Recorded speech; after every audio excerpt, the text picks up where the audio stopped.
Buenos días. Vamos a comenzar con la primera mesa, esta primera jornada del 7º Congreso de Cambio Climático. Vamos a comenzar con el maestro Marco Heredia, debido a que por cuestiones de agenda tiene que atender otro compromiso inmediatamente saliendo de aquí. Sí. Bueno, con quien gusta de comenzar. ¿Sí? Nada más comentarles que inicialmente el seminario también tenía una participación en la UAM, Sí. pero la UAM empieza clase hasta mañana. Me tenía que ir corriendo para una presentación allá, pero pues ya empiezan mañana y me voy a quedar todo el panel, lo cual me da mucho gusto. Pues qué mejor. Muchas gracias. Pues comenzamos. Voy a leer una breve síntesis curricular de Marco Antonio Heredia Fragoso. Es licenciado, maestro y doctorante en Derecho por la Universidad Nacional Autónoma de México, licenciado en Enseñanza de Inglés por la misma universidad, diplomado en Evaluación de Políticas Públicas por el Centro de Investigación y Docencias Económicas, diplomado en Presupuesto basado en resultados por la Secretaría de Hacienda y Crédito Público y diplomado en Ambientes Virtuales y Objetos de Aprendizaje, también por la UNAM. Cuenta con estudios sobre gestión integral de proyectos en la Universidad de McGill en Canadá y en la Escuela de Altos Estudios Comerciales de Montreal. Certificado como director profesional de proyectos por el Project Management Institute. Marco Heredia se ha desempeñado como servidor público en la Secretaría de Medio Ambiente del Gobierno del Distrito Federal, en el Orden Federal en la Procuraduría Federal de Protección al Ambiente y en la Secretaría de Medio Ambiente y Recursos Naturales, y como oficial de programa de la Comisión para la Cooperación Ambiental de Montreal, Canadá. Es conferenciante del Diplomado en Energía, así como del Diplomado en Cambio Climático y Gobernanza del Instituto de Investigaciones Jurídicas de la UNAM. Y actualmente es titular de la Coordinación General de Cambio Climático para la Evaluación de Políticas de Mitigación y Adaptación en el INEC, en donde funge como secretario técnico de la Coordinación de Evaluación, el organismo creado por la Ley General de Cambio Climático para llevar a cabo la evaluación de la Política Nacional de Cambio Climático. Maestro Heredia, gracias por acompañarnos y le cedo el micrófono. Muchas gracias y muchas gracias a los organizadores, desde luego a la doctora Carmen Carmona, siempre agradeciendo su amabilidad y bueno, la buena disposición para participar y para estar acá en el 7º Congreso Nacional sobre Investigación en Cambio Climático, que es un esfuerzo más amplio, es un esfuerzo institucional que incluye a diferentes instancias en la Ciudad de México, pero también en todo el país. Me da mucho gusto saber que nos están viendo, por ejemplo, en Tamaulipas, en donde estuvimos participando en este año antes de que se aprobara la Ley de Cambio Climático del Estado, y tuvimos una participación allá en el Congreso. Nos hicieron favor de invitarnos para platicar un poquito de cuáles son los temas alrededor justamente de estos temas de cambio climático y por qué es tan importante su atención. Desde luego saludar a los integrantes de esta mesa, que son del primer nivel, el procurador Miguel Ángel Cancino, también el doctor Rodolfo Godínez, amigos de toda la vida que tienen una gran experiencia y mucho trabajo ya hecho en torno a estos temas y a otros de la agenda ambiental, y con quien me da gusto compartir el día de hoy esta presentación. Pues vamos a hablar sobre un instrumento de derecho internacional, el Acuerdo de París, y de cómo este recientemente aprobado, adoptado acuerdo va a tener un impacto, ya está teniendo un impacto en las políticas públicas y en las oportunidades para la evaluación de esta política, que es en particular el aspecto en el cual yo me desempeño actualmente, y que es un aspecto novedoso y tenemos que entender muy bien. Les voy a hablar hoy de los antecedentes del Acuerdo de París, cómo llegamos a este acuerdo, con qué herramientas, con qué capacidades nos sentamos a la mesa para discutir esto, la propia adopción del Acuerdo de París, su firma, la contribución nacionalmente determinada, el impacto en las políticas públicas que esto ya está teniendo y las oportunidades para la evaluación.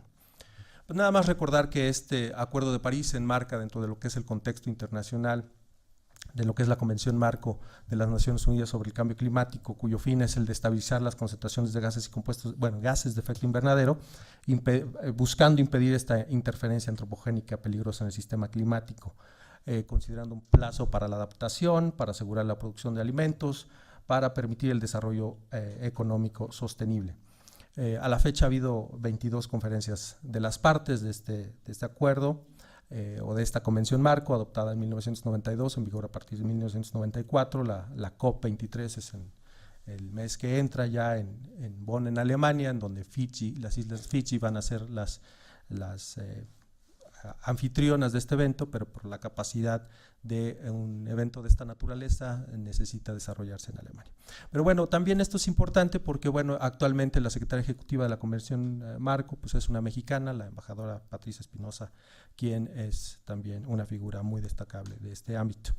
Desde luego todos los antecedentes antes del Acuerdo de París, pues el Protocolo de Kioto adoptado en el 95, en vigor aprobado en el 97 y en vigor a partir de 2005, que es un instrumento vinculante. Mucho se ha hablado de esto, impone obligaciones a los países desarrollados. Los países en desarrollo tienen la capacidad de intervenir ahí a través de diferentes esquemas, buscando justamente la mitigación en un primer periodo de compromisos y a partir de una agenda que buscó justamente un compromiso más ambicioso, con muchas mayores responsabilidades de todas las partes, y que bueno, a partir de la COP de México en Cancún, pues bueno, justamente tuvo un impulso muy importante. Y mientras se discutía esto en París, creo que tú estabas allá cuando esto se estaba discutiendo y estaban viendo en los monitores el huracán Patricia, la foto que ustedes ven en esta imagen, pues bueno, habla justamente de uno de los huracanes más potentes de la historia en el Pacífico, que justamente se estaba desarrollando en México cuando las discusiones del Acuerdo de París estaban empezando y llevándose a cabo. Pero México llega a la mesa en esta negociación con una Ley General de Cambio Climático publicada en 2012, estableciendo la necesidad de contar con un sistema nacional de cambio climático y con diferentes elementos. Esta legislación es un impulso muy importante que le dio a México la capacidad de sentarse a la mesa con un mandato de ley, definiendo al cambio climático de manera normativa, estableciendo principios de política climática en mitigación y en adaptación. Es muy importante porque hasta la fecha, anteriormente a esto, las discusiones, solo muy tangencialmente, se daban en torno a la adaptación. La mayor parte de ellas ocurrían en torno a la mitigación y cuáles iban a ser las responsabilidades de los países desarrollados principalmente y cuál era el rol de los países en desarrollo, que al final de cuentas también contribuyen con una gran cantidad de emisiones de gases compuestos de efecto invernadero. Pero bueno, en la Ley General de Cambio Climático, como ustedes saben, pues se establecen los principios de política en adaptación y mitigación, se distribuyen facultades a federaciones, estados y municipios, se establece el Sistema Nacional de Cambio Climático, la Comisión Intersecretarial, se establece la necesidad de contar con un programa de cambio climático, se norma el inventario de emisiones y se establecen algunos instrumentos de reporte como el registro, el Fondo de Cambio Climático, metas aspiracionales y también llegamos a este acuerdo con las contribuciones previstas y nacionalmente determinadas. Los últimos años antes de llegar al Acuerdo de París, pues bueno, fueron muy dinámicos en torno a justamente la entrada en vigor, la creación del Fondo de Cambio Climático, la instalación de la propia SIC, la instalación de un Consejo de Cambio Climático en donde participan figuras relevantes de este ámbito para poder asesorar a la Comisión Intersecretarial, la Estrategia Nacional de Cambio Climático con una visión de largo plazo. Se establecen figuras dirigidas justamente a poder apoyar el financiamiento, se aprueba un impuesto al carbono, el programa especial, se da también una reforma energética muy importante, un inventario de emisiones a cargo de la institución de la cual yo vengo el día de hoy. El INEC, se crea el INEC, el Instituto Nacional de Cambio Climático, se creó el sistema, en fin, se entregan los compromisos en marzo del 2015. Y bueno, con esto llegamos a las negociaciones, con un impulso muy importante por parte de México, siendo parte de diferentes iniciativas, la Coalición por la Mayor Ambición, etcétera, en donde, bueno, pues finalmente se aprueba el Acuerdo de París, establece objetivos y fundamentalmente en cuatro áreas podemos hablar de la estructura del acuerdo, hablando de los objetivos, los campos para la acción, los medios de implementación, los procedimientos para la gestión del cumplimiento. De esto vamos a hablar más a detalle. El objeto del Acuerdo de París, reforzar la respuesta mundial a la amenaza del cambio climático en el contexto de desarrollo sostenible y de los esfuerzos por erradicar la pobreza. es decir, este no es un tema eminentemente ambiental, desde luego que tiene un componente, pero también tiene un componente que tiene que ver con la economía, con el desarrollo social, con el desarrollo de los países del mundo. En cuanto a la mitigación, el acuerdo busca mantener el aumento de la temperatura por debajo de los 2 grados respecto a los niveles preindustriales y limitar este aumento a 1.5 grados, que se considera un nivel vital para salvaguardar a los países más vulnerables, y buscando que se alcance el pico de emisiones, es decir, las emisiones más altas en el periodo más amplio, más rápido posible, y buscando también una neutralidad para la segunda parte del siglo. En cuanto a la adaptación, pues lo que se busca es aumentar la capacidad de adaptación, la resiliencia al clima, el desarrollo con bajas emisiones. Se busca establecer y entender muy bien este vínculo entre la mitigación y la adaptación, y se destaca que, bueno, mientras menos esfuerzos se realicen para atacar las causas del cambio climático, pues se van a necesitar mayores esfuerzos para adaptarse. En cuanto al financiamiento, de lo que se trata es, según el Acuerdo de París, es pues situar los flujos financieros en línea con esta resiliencia al clima, aumentando el financiamiento en el periodo a partir de la entrada en vigor del acuerdo post-2020 mediante el establecimiento y movilización de $100,000 millones al año, tomando en cuenta las necesidades y prioridades de los países en desarrollo. Esto en un contexto considerando la equidad, la concreción del principio de responsabilidad común pero diferenciada, lo cual es un tema muy fácil de decir, pero muy complicado de hacer. Les tomó a los países más de 20 años entender o poder poner sobre la mesa qué significa la responsabilidad común pero diferenciada. El Acuerdo de París, ese es uno de sus grandes temas y hay que entenderlo muy bien porque por ahí hay quien dice que el Acuerdo de París no establece temas vinculantes. El Acuerdo de París es un instrumento vinculante que obliga a los países justamente a establecer, a hacer concreta su grado de responsabilidad a través de las contribuciones, de la contribución nacionalmente determinada. Este es el primer instrumento en materia climática que puede decirse va más allá de la mera declaratoria para establecer una responsabilidad concreta a partir de las contribuciones nacionalmente determinadas, de manera progresiva, de manera solidaria, es decir, se considera a los demás, se considera qué se puede hacer y cómo se puede hacer mejor, considerando los países en vías de desarrollo, buscando la mayor ambición, como les decía yo, en estas contribuciones nacionalmente determinadas que van a ser revisadas cada 5 años, buscando una ambición incremental en un enfoque integral y equilibrado, buscando también y a través de esquemas que aseguren la transparencia, la exactitud, la comparabilidad, la coherencia con reglas claras de contabilidad, buscando también y aplicando estrategias de largo plazo.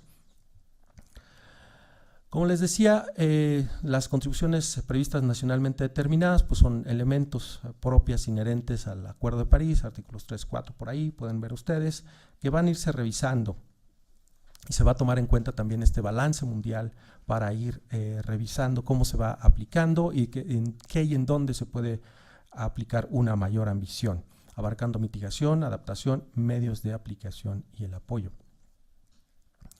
En adaptación es muy importante considerar, como les decía yo, a partir de Cancún se establece un marco de actuación en donde la adaptación va cobrando cada vez el mismo nivel de importancia que la mitigación. Esto se robustece con la información del quinto informe de evaluación del IPCC, en donde lo que se busca es justamente aumentar la capacidad de adaptación, fortalecer la resiliencia, reducir la vulnerabilidad al cambio climático y lograr una respuesta adecuada en relación con el objetivo de temperatura, esta vinculación entre mitigación y adaptación. Y se incluyen, se vislumbra la existencia de diferentes elementos como la reducción de emisiones por la degradación y deforestación, en donde bueno, pues ya son mecanismos probados que existen, que están operando y que deben de tomarse en cuenta justamente para este tipo de implementación. El mecanismo de pérdidas y daños, un tema también que había sido bastante negado por los países, pero que finalmente se concreta en un documento, en este documento vinculante, en donde pues, bueno, se va a dar justamente una valoración de qué y en dónde es necesario cooperar para apoyar a los países que sufran pérdidas y daños por el fenómeno climático. En cuanto también a la reducción de emisiones por degradación y deforestación, ya lo comentamos, y mejorar el entendimiento de estos esquemas de cooperación. En cuanto al financiamiento, pues está desde luego el Fondo Verde para el Clima y el GEF, que sirven como instrumento de financiamiento, y esto también va a apoyar los esfuerzos de las partes. El marco de desarrollo de tecnología también se incluye en el acuerdo, apoyando ya los esfuerzos que existen y buscando tener evaluaciones periódicas en cuanto a la tecnología y para poder destinar y poder orientar el flujo de recursos y de capitales a estos esfuerzos, así como la ayuda técnica. Hablemos del mecanismo reforzado para la transparencia de medidas, en donde pues, lo que vamos a tener es un mecanismo, una manera de poder ir viendo cómo vamos avanzando en la reducción de emisiones, pero también en el incremento de capacidad, en la reducción de vulnerabilidad y en la adaptación basada. En este caso, México está decidiendo implementar la adaptación basada en ecosistemas y vamos a tenerle que dar seguimiento, vamos a tener que emplear métodos y mecanismos para justamente dar evidencia de manera transparente, objetiva, clara, comparable de cuáles son los avances que vamos teniendo para hacer y para que el balance mundial que va a ocurrir en el 2023 tenga esto como punto de partida y cada 5 años se vaya haciendo este análisis y esta valoración de cómo vamos avanzando. ¿Por qué? ¿Por qué es tan importante todo esto? ¿Y en dónde se centra, en dónde se inserta el Acuerdo de París? Principio de cuentas, la política climática es una política muy compleja. Tiene componentes internacionales, tiene componentes nacionales, como ya les dije, y tiene que ver con dos ámbitos básicos, tiene que ver con dos condiciones necesarias para que ocurra la adaptación y la mitigación en los tres órdenes de gobierno, en una gran cantidad de temas y sectores: el agroforestal, el transporte, la energía, la biodiversidad, la gestión del agua, la gestión de riesgo, entre otros.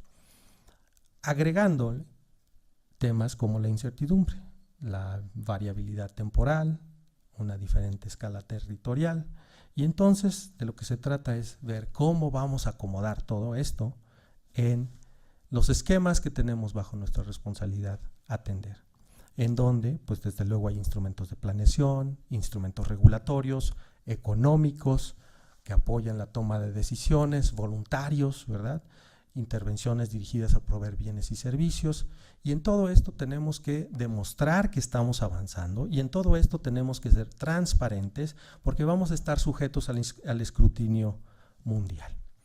Con esta información, México llega, y uno de los primeros elementos también que se pusieron sobre la mesa para poder establecer las contribuciones nacionalmente determinadas fue revisar nuestros números, revisar cómo estamos y dónde estamos emitiendo. Por ello fue necesario, en primer lugar, actualizar el Inventario Nacional de Emisiones en 2013, y con esta información se pudo proponer la reducción de emisiones en un grado del 22% hacia el 2030, de manera no condicionada, es decir, con las capacidades y con los esfuerzos internos propios, sin necesidad de apoyo, financiamiento, mecanismos que los apoyasen, se va a reducir, y esa es la meta, el 22% de emisiones al 2030. En cuanto al carbono negro, en donde también México ha planteado e incluso ha hecho una nota respecto de las obligaciones que para México imprime el Acuerdo de París, México también considera los compuestos de efecto invernadero como el carbono negro, y en este sentido la meta incondicional o no condicionada al 2030 es de reducir el 51%. Y el carbono negro pues es un elemento que tiene que ver con la salud, tiene que ver con el desarrollo. El carbono negro para efectos prácticos es hollín, es combustible mal quemado por procesos deficientes de combustión, y que pues justamente sirven como forzadores climáticos, pero también que afectan la salud, como por ejemplo las partículas 2.5, que son demostradamente precursoras de cáncer. Y bueno, en cuanto a las metas en adaptación, pues tenemos las no condicionadas en el sector social, en la adaptación basada en ecosistemas, como les decía, y de los sistemas productivos. Aquí lo que se planteó por parte de México, se ha planteado por parte de México es incrementar la capacidad de adaptación en municipios, disminuyendo al 50% al 2030 los municipios considerados como altamente vulnerables. En cuanto a las metas no condicionadas en adaptación, pues bueno, buscar una tasa de deforestación cero, y en cuanto a los sistemas productivos, pues bueno, implementar sistemas de prevención y alertas tempranas. Todo esto en un contexto en donde tenemos nuevas metas de desarrollo y donde el cambio climático forma parte de estas metas del desarrollo, como algunos otros temas que también tienen que ver, energía, el agua, ciudades, por ejemplo, y todo esto lo tenemos que alinear. Todo esto tiene que estar muy bien planificado para poder avanzar en estas metas a las que nos estamos comprometiendo de manera objetiva y transparente. Esto se dice muy fácil y suena casi lógico, pero de repente no lo es. Por ejemplo, nuestras metas dicen que tenemos que reducir el 22% e identifican muy claramente en dónde y en qué sectores, que son los sectores que contempla el IPCC para la manufactura de estos inventarios de emisiones. Pero cuando ustedes ven, por ejemplo, el documento de las metas no condicionadas que emite la Secretaría del Medio Ambiente, y las cosas hay que decirlas así, porque en este lugar tenemos que decir las cosas como son, y las comparan contra las metas que tiene programáticamente la Secretaría de Energía, pues hay una diferencia. Y ese es el tipo de cosas, por ejemplo, en donde tenemos que tener muy claro y tenemos que ponernos muy de acuerdo sobre la mesa en qué vamos a reducir, en dónde. Para efectos prácticos, la contribución nacionalmente determinada es hoy una ley. ¿Por qué? Porque está normada, es un acuerdo, es parte de un tratado internacional que está validado, aprobado por el Senado. Es ley. Bueno, ¿y cómo vamos a hacer para llegar a este nivel, para cumplir por lo menos con este nivel de ambición? Que además es un nivel de ambición expresado en el mínimo minimorum. Las contribuciones nacionalmente determinadas no consideraron, por ejemplo, la aportación de los estados y municipios a la mitigación y a la adaptación. Entonces, ¿qué necesitamos hacer como ya se hizo? Pues justamente sentarnos a la mesa con estados y municipios para entender mejor cuál es el grado de ambición, particularmente que además la adaptación ocurre al nivel local, en comunidades, en municipios, en estados. Y son quienes tienen la mayor responsabilidad de atender los temas de adaptación, de entender la vulnerabilidad, de, digamos, mapear cuáles son las zonas más vulnerables al cambio climático. Y hay una responsabilidad muy grande en ello. Y en esto tiene que ver justamente la creación de planes, programas, instrumentos que sean lo suficientemente claros y lo suficientemente útiles para poder mostrar y para poder demostrar que hay avances en la implementación de la política climática. La Ley General de Cambio Climático le da a la Coordinación de Evaluación, este grupo conformado recientemente, hace más o menos 2 años, a evaluar la política nacional para proponer su modificación o reorientación total o parcialmente. Y con base en ello proponer, emitir recomendaciones y sugerencias al Congreso para poder modificar la política nacional de cambio climático. Y esto se va a publicar en el Diario Oficial de la Federación. Actualmente la Coordinación de Evaluación tiene un programa de trabajo, un código de ética, un reglamento interno, y ha llevado a cabo la evaluación de los dos instrumentos más representativos de la política nacional de cambio climático. Los resultados van a ser presentados a la Cámara de Diputados y de Senadores, en primer lugar, diputados, el 11 de octubre. Y aquí lo que vamos a ver es justamente cómo podemos contribuir no solo en el orden interno a el desempeño de las instituciones que tienen que ver con la implementación de planes y programas, sino también cómo podemos avanzar. Esta evaluación es evaluación de política climática que va justamente a decirnos si vamos en el camino correcto para alcanzar las metas y objetivos, para saber si esos más de 34.500 millones de pesos que el presupuesto de egresos de la Federación dice que están dirigidos al cambio climático, si esto es cierto, si está ocurriendo y cómo está ocurriendo, para ver si las 199 líneas de acción del Programa Especial de Cambio Climático son suficientes, aportan el grado de ambición y de prioridad que nuestro país necesita.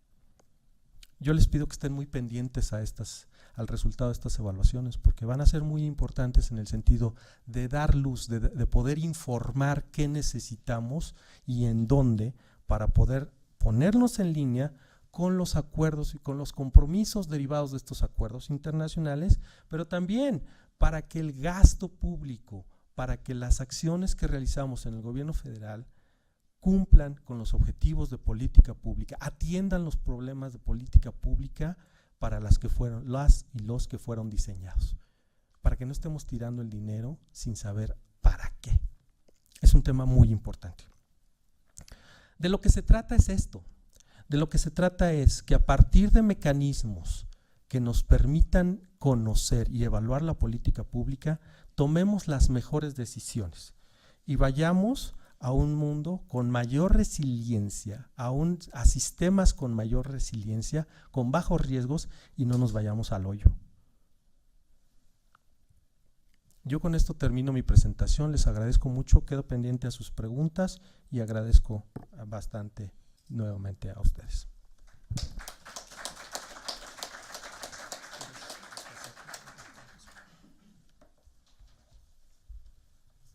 Doctor Rodolfo, aquí tiene el apuntador por si gusta utilizar o quedarse manualmente con la computadora. Continuamos con el doctor Rodolfo Godínez Rosales. Él es doctor en Derecho Ambiental por la Universidad Nacional Autónoma de México, con maestría en la misma universidad, especialidad por Queen Mary and Westfield College de la Universidad de Londres. Ha realizado cursos sobre Derecho y Política Ambiental en el Departamento de Estado de los Estados Unidos en Washington, D.C., el Instituto de las Naciones Unidas para la Formación Profesional y la Investigación en Budapest, Hungría, y la Academia de Derecho Internacional de La Haya, Países Bajos, y la Universidad del Este de Finlandia. En el ámbito docente ha desarrollado actividades en diversos centros académicos, entre ellos la UNAM, el Instituto Politécnico Nacional, la Universidad Iberoamericana, la Panamericana de las Américas, el Colegio de México, el Colegio de la Frontera Norte, el Instituto Nacional de Administración Pública y el Centro de Educación y Capacitación para el Desarrollo Sustentable de la Secretaría de Medio Ambiente y Recursos Naturales. Es autor de artículos sobre temas ambientales y de derechos humanos en publicaciones nacionales y del extranjero. Ha ejercido la profesión jurídica en diversas dependencias públicas, entre ellas la Secretaría de Energía, la Comisión Nacional para el Ahorro de Energía, la Secretaría de Gobernación, el Instituto Nacional de Ecología, la Secretaría de Relaciones Exteriores y la Comisión Nacional de los Derechos Humanos. Actualmente se desempeña como asesor en la Comisión Especial de Cambio Climático en el Senado de la República. Carlos, gracias por la invitación. Doctora, le manda muchos saludos a la senadora Silvia Garza. Miguel Ángel, Marco, colegas, pues vamos a hacer algunas reflexiones acerca del Acuerdo de París y de un tema muy concreto que es el sistema de comercio de emisiones. Hay mucho que hablar del Acuerdo de París, pero me pidieron enfocarme a un solo punto. Tengo una presentación muy breve, unas cuantas láminas, pero sí quiero hacer algunas reflexiones, insisto, sobre el Acuerdo de París. Primero, como ustedes saben, involucra la participación tanto de países desarrollados como países en desarrollo, a diferencia del Protocolo de Kioto, que implicaba que solo países desarrollados tenían que reducir sus emisiones. Esto en principio es positivo, por supuesto. Sin embargo, hay que tomar en cuenta, y ahorita lo explico con detalle, que el Protocolo de Kioto fue desarrollado bajo una filosofía de top-down. En cambio, el Acuerdo de París tiene una filosofía bottom-up. ¿Qué quiere decir esto?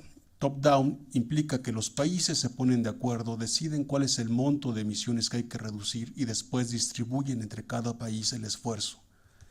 Bottom-up implica que cada país decide individualmente lo que puede hacer y lo sube y entonces eso se adopta como acuerdo. La diferencia es básica. ¿Por qué?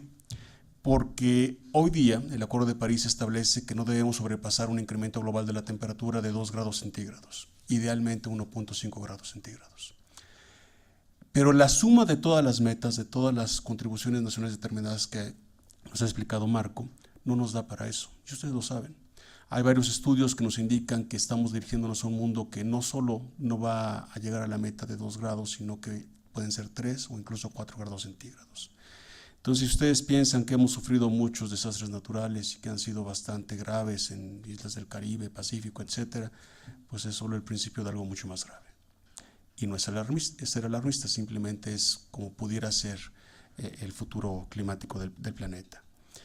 Ahora, estas contribuciones determinadas nacionalmente ni siquiera son comparables. México hizo un esfuerzo muy serio y es unas NDCs de las más completas que hay, pero hay otros países que simplemente dicen vamos a construir una hidroeléctrica y vamos a reducir tantos toneladas de carbono.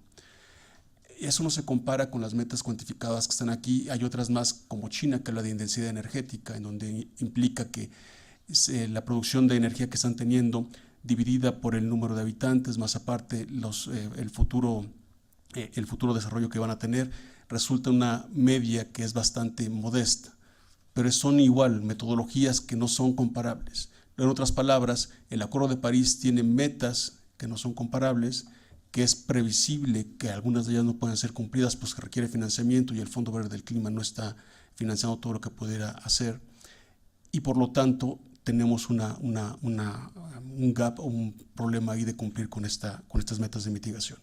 Bueno, habiendo dicho esto, el Acuerdo de París establece en su artículo 6º una cuestión muy puntual, que es que las partes en sus NDC van a tener enfoques cooperativos sobre mercados de carbono. Los mercados de carbono ni siquiera son nuevos, el Acuerdo de París no los inventó.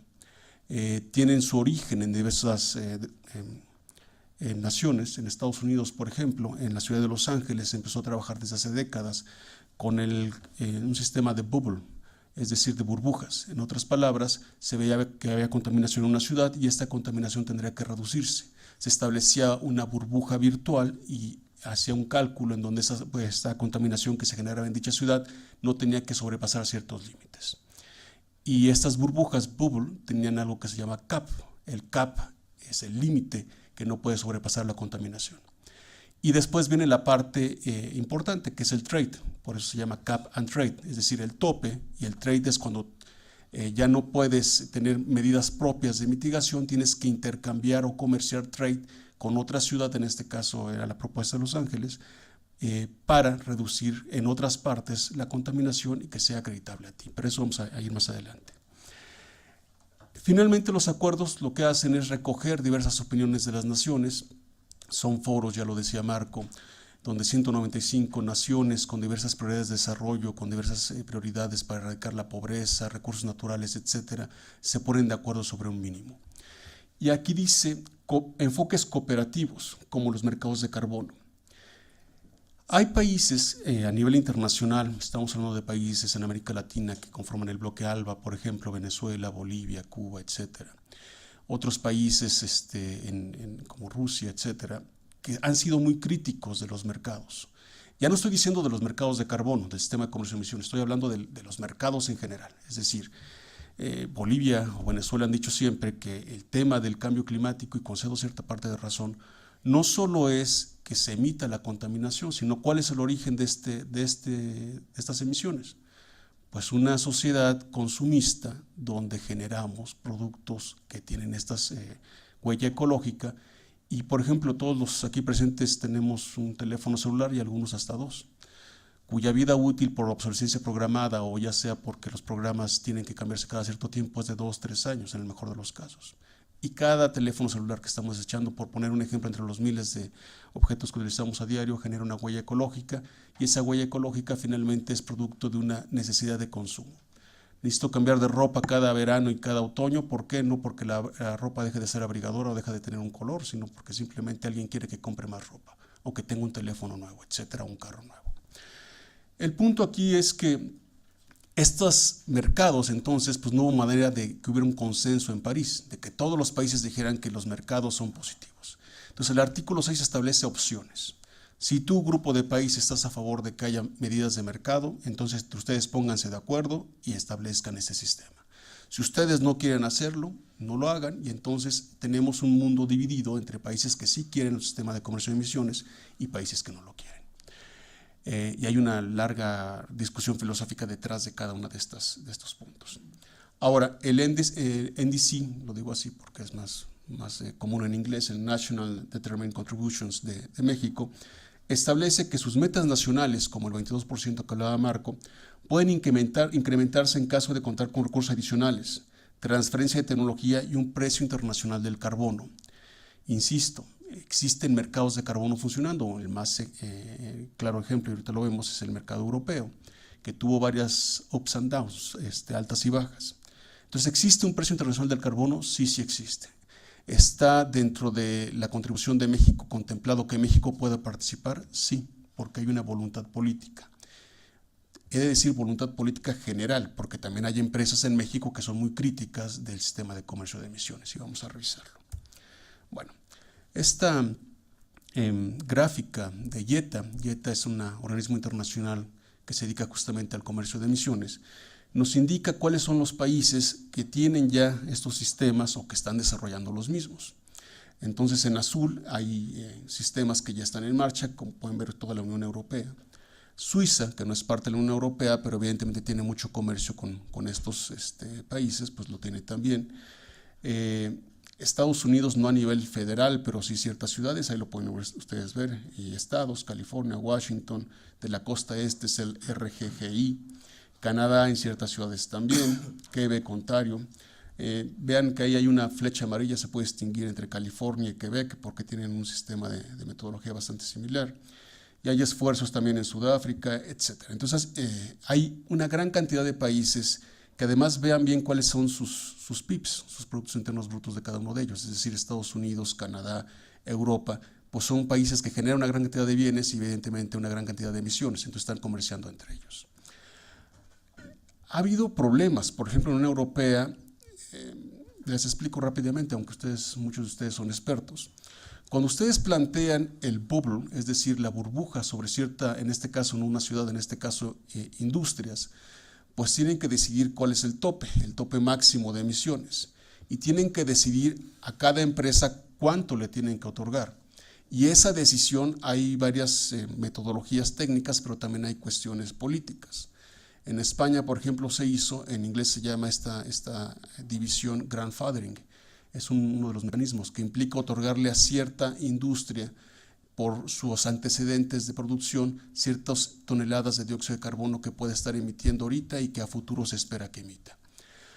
La idea es que a futuro esta industria esté reduciendo sus emisiones, pero como puede ser caro para dicha industria dicha reducción, el sistema permite que para otra industria que sea más barato la reducción, la industria que genera más le compre sus unidades de emisión. Esa es la teoría, aunque en la práctica siempre es complicado grandfathering, es decir, otorgar los permisos y sobre todo que haya una autoridad reguladora transparente y que verifique que efectivamente se está reduciendo aquí y que la otra empresa esté comprando a un buen precio. Bueno, así es como está el mundo hoy día.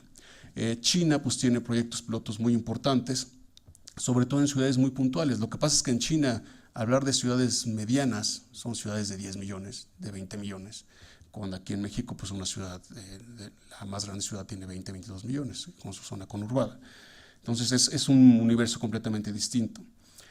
Australia tiene una cuestión mixta ahí también, que está hablando de impuestos al carbono y aparte también de sistemas de comercio de emisiones. Y en el caso de México, por supuesto tenemos, y lo vamos a ver más adelante, esta idea de implementar, de hecho ya hay un proyecto piloto de un sistema de comercio de emisiones y también impuestos ambientales. Tomen en cuenta que per se, algunos piensan que el sistema de comercio de emisiones es una panacea. Per se esto no es así. Insisto, nos estamos dirigiendo a un planeta con incrementos de temperatura de 3 grados centígrados, 4 grados centígrados, y este es un sistema de mercado que está siguiendo reglas económicas que no, el sistema que está originando el problema de incremento de emisiones a través de una gran cantidad de productos desechables, es el sistema que queremos al mismo tiempo que se autocontrole y se autorregule y reduzca sus emisiones. Esto en el mejor de los casos se llama ingenuidad, pero es un paso. Ahorita vamos a dar otras críticas. Bueno, entonces, en suma, a la fecha, 40 países junto con 20 regiones, estados y ciudades han establecido un precio al carbono. Y esto es muy variable. Les decía yo que, miren, les voy a dar otro ejemplo.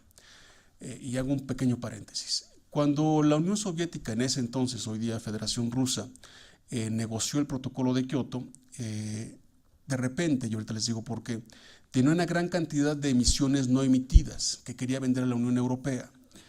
Y hubo una crítica, porque esas emisiones no emitidas no fueron porque sus industrias fueron más eficientes, sino porque colapsó la Unión Soviética y luego entonces cerraron una gran cantidad de industrias. Y es lo que en inglés se le conoce como hot air, es decir, aire caliente. Te están vendiendo algo que no existe. No estoy contaminando, pero no porque soy más eficiente, sino porque ya cerré y colapsé. Fue lo que pasó, y ya regresó el tema de comercio de emisiones con España. Cuando hicieron el grandfathering fue antes de la crisis española. Cuando pasa la crisis española, muchas empresas colapsan, cierran sucursales, etcétera, y resulta que tenían muchas unidades que les había dado el gobierno que podían vender. ¿Pero unidades de qué? ¿Porque fueron más eficientes? No, porque cerraron. Entonces estaban haciendo negocio ¿con qué? Era más negocio para ellos clausurar y cerrar que ser eficientes en sus procesos industriales. Eso pasó en España y se replicó en algunos países como en Grecia, en la Unión Europea. Bueno, hoy día 7 gigatoneladas de dióxido de carbono equivalente se gestionan con mecanismos de mercado, lo que representa el 13% de las emisiones globales.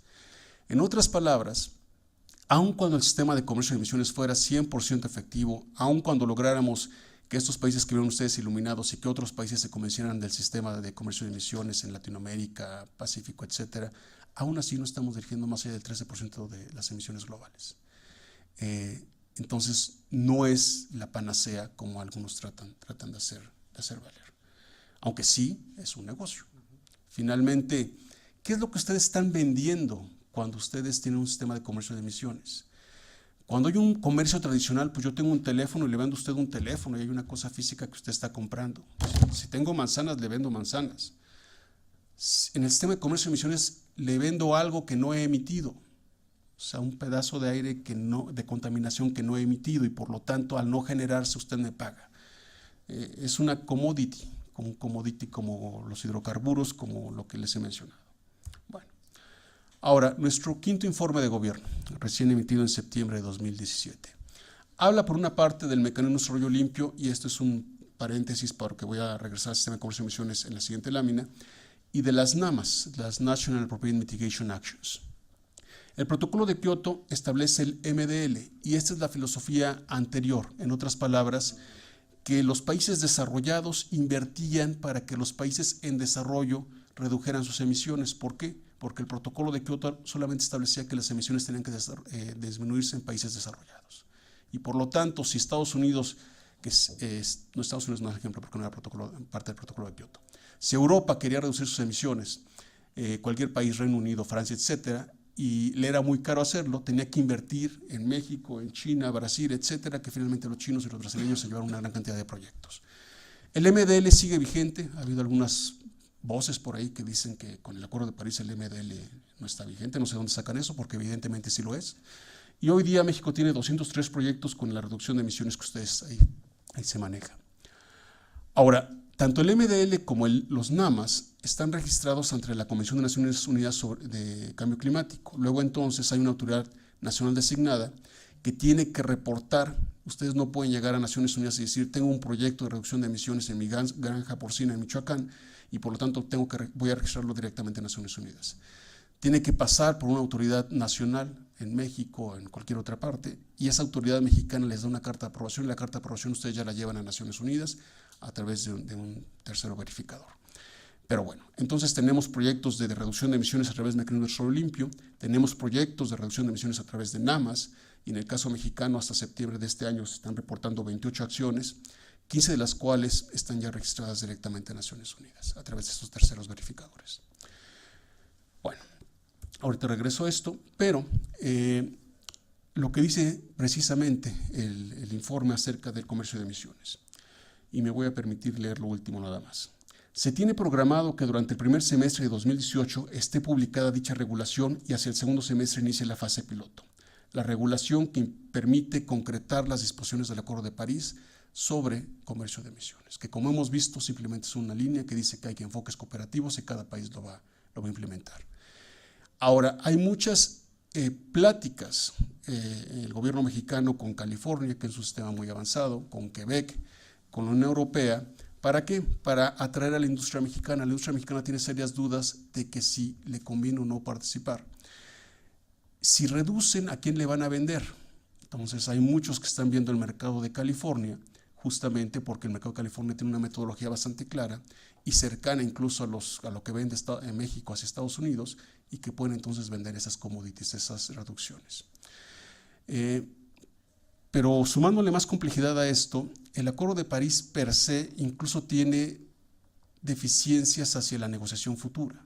Todo el mundo sabe aquí que Estados Unidos, el gobierno federal, ha decidido retirarse, aunque esta retirada va a ser efectiva dentro de 4 años, lo cual implica ciertamente un golpe a los mercados, porque si estábamos esperando que el mercado de California, que el mercado del este de Estados Unidos fueran más amplios, pues puede haber algunas limitaciones, porque no es el caso.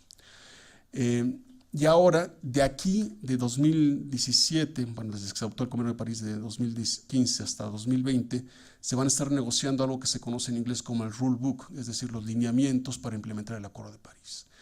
Y dentro de estos lineamientos, pues está justamente cómo hacemos que los mercados funcionen de manera más puntual, no solo que se quede el libre arbitrio de algunos estados o de algunas regiones. Pues tenemos el escenario de que más allá de que Estados Unidos se salga dentro de 4 años de manera formal del Acuerdo de París, los negociadores que están yendo actualmente, que están yendo a Bonn, a Polonia el próximo año, que es la COP, etcétera, pues tienen un claro mandato de no fortalecer el Acuerdo de París. En otras palabras, y hago un poco de historia aquí, a pesar de que Estados Unidos no ratificó el protocolo de Kioto, el que diseñó el mecanismo de desarrollo limpio, el que diseñó otros mecanismos de mercado dentro del protocolo de Kioto fue Estados Unidos, con la base en la experiencia que les decía de California, etcétera. Y así como fueron que apoyaron para que estos mecanismos de mercado se crearan en el protocolo de Kioto, que al final no los usaron porque no los ratificaron, están ahorita en una posición de en los próximos 3 años de negociación de minar cualquier detalle que pudiera darse en el Acuerdo de París. Y esto se multiplica, porque hay países, ya les dije, como Bolivia, como Venezuela, como Arabia Saudita, etcétera, que son críticos del acuerdo. Y como bien dice el dicho mexicano de que el diablo está en los detalles, entonces si tenemos un buen Acuerdo de París, pero después los detalles no acaban de cuajar a beneficio de varios países, se puede incluso, porque Marco bien lo ha dicho, se está reinterpretando el principio de relaciones comunes pero diferenciadas, que todo el mundo tiene que participar. Sí, pero también en las negociaciones actuales se está reinterpretando en contra. Es decir, sí firmamos el Acuerdo de París, pero lo que quisimos decir es que vamos a participar, pero solo hasta este nivel. Nunca dijimos que vamos a mitigar como los países desarrollados. Es una cuestión de déjà vu, de sentarse y decir esto de hace 10 años ya lo había escuchado y 10 años después sigue estando y nadie lo resuelve. Pero bueno, hay una fase piloto en la Bolsa Mexicana de Valores, con el Gobierno de México ya inició con algunas empresas de manera voluntaria. La idea es que esto vaya escalando y que en 2018 pues ya haya una fase, una regulación que pueda evidentemente escalar para que se haya esto a nivel nacional. ¿Cuáles pueden ser entonces los retos para el establecimiento de un sistema de comercio de emisiones en México? Primero, y eso es más que obvio, político. Pues en 2018 tenemos un cambio de gobierno federal. Asumimos que evidentemente siendo el Acuerdo de París un convenio firmado, ratificado y siendo acorde al artículo 1 y siguiendo el principio de convencionalidad y el artículo 133, en donde el Senado ya también aprobó la convención y está ratificado, insisto, pues ley suprema de la Unión y vamos a cumplirlo. Pero finalmente la regulación está a cargo del nuevo gobierno federal. Más allá del avance que pueda haber, pues el próximo gobierno puede dar detalles que no necesariamente estén contemplados. Ahora, obstáculos, insisto, políticos, técnicos y jurídicos. Técnicos, ¿cuál será el límite de las emisiones? Lo que les decía del CAP. ¿Cuál es el tope que vamos a establecer? Es una discusión técnica muy fuerte. Y no queremos caer en los errores, por ejemplo, de España, de que políticamente asignaron y ya cuando se dieron cuenta, pues tenían unidades de sobra y eso provocó que los precios cayeran. Si ustedes tienen, es un mercado. Si ustedes tienen muchas unidades, ¿qué es lo que pasa? Que la unidad que tú querías vender a $20 ahora cuesta 3. Y entonces $3 no te sale el negocio. Y eso pasó con el MDL también, que de repente las unidades del mecanismo de desarrollo limpio eran sumamente baratas y había granjas porcícolas en varias partes que decían, pues yo ya no voy a vender, porque me sale muy caro estar haciendo estas certificaciones. Bueno, qué sectores participarán y bajo qué criterios. Y además, ¿qué combinación podemos darle? Porque, insisto, el sistema de comercio de emisiones es un instrumento de mercado, pero también tenemos otras opciones. Tenemos los permisos, tenemos los impuestos, tenemos los certificados de industria limpia que también dentro de la auditoría ambiental, los certificados que se dan a la CFE, etcétera. Todo un abanico que pueden estar implementándose ahí. ¿Cómo se asignarán los permisos a cada actor? El REN, el Registro Nacional de Emisiones, es de 25,000 toneladas de dióxido de carbono de 25,000 o más toneladas de dióxido de carbono equivalente, se incluye a las empresas. Es decir, seguiremos bajo este umbral de que las empresas en México que generen 25,000 toneladas de dióxido de carbono equivalente en todas sus operaciones, o vamos a hacer que otras empresas de menor emisión también participen. Son preguntas. ¿Cómo se implementarán posibles multas? Finalmente, si no logras cumplir con la meta, cuánto te vamos a cobrar de multa, etcétera. Y aquí viene el punto de la obligatoriedad. La Ley General de Cambio Climático de 2012, pues sí establece en el artículo 94 un sistema de comercio de emisiones voluntario. Sin embargo, y de hecho hubo un foro en el Senado hace un mes y medio, se ha establecido en algunos actores la necesidad de que este mercado actualmente contemplado de manera voluntaria en la Ley General de Cambio Climático sea obligatorio. Entonces, de hecho, el artículo dice que se podrá establecer en México un sistema voluntario de comercio de emisiones. Ahora la propuesta es que se deberá establecer, es decir, que sea obligatorio. Es una sola palabra, pero evidentemente tiene consecuencias importantes. Y debo decir que cuando se negoció a nivel interno la Ley General de Cambio Climático, e incluso si regresamos un poco más, esta ley, ustedes saben, ya lo mencionó Marco, en 2010 se celebró una conferencia de las partes en Cancún. En algún momento se quiso que esta ley saliera en 2010, es decir, que México llegara con una Ley General de Cambio Climático antes de la COP, lo cual evidentemente no sucedió y qué bueno, porque era un proyecto que estaba muy inmaduro. Pero fue el empuje necesario para que 2 años después fuera promulgada. Sin embargo, así como no se pueden alcanzar ciertos consensos a nivel internacional, pues es obvio que a nivel interno tampoco. Y hubo mucho debate incluso si iba a ser obligatorio el mercado de carbono desde el texto original de la ley en 2012. No hubo tal consenso, entonces quedó como se podrá establecer, lo cual calmó a todos los sectores. Dijeron, bueno, pues los que quieran participar, que participen, los que no quieran, que no participen. Pero ahora ya hay mayor madurez, hay sectores en el sector privado, hay sectores en el ámbito privado que siguen insistiendo que en México no estamos capacitados para eso. Sin embargo, hay otros sectores que están muy animados y de hecho hay una gran cantidad de flujo de información de países que sí tienen este mercado para que México se una, porque finalmente México también representa una economía dentro de las 15 primeras a nivel global, que con este sistema pues, estaría dando el impulso al mercado de todo el mundo. Y esta es mi última lámina, simplemente decir que este mercado de carbono debe ser con el menor costo posible, de forma medible, reportable y verificable, porque, insisto, una tonelada, no queremos que nos pase como los NDCs, en donde un NDC de un país africano difícilmente es comparable con otro país. Está bien porque cada país presentó sus propias iniciativas, pero la idea es que sea uniforme, porque una tonelada de dióxido de carbono equivalente, la reducción aquí, tiene que ser vendible en otro país y tiene que ser verificable. En otras palabras, en California o en Europa no nos van a comprar si hay chapuzas o si no hay modo de certificar que realmente se hizo la reducción, o si no hay tales detalles en la regulación mexicana y si está muy laxa.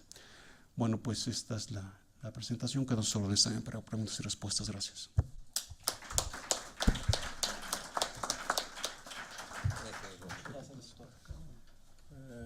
Vamos a... ¿Se cambia? Sí.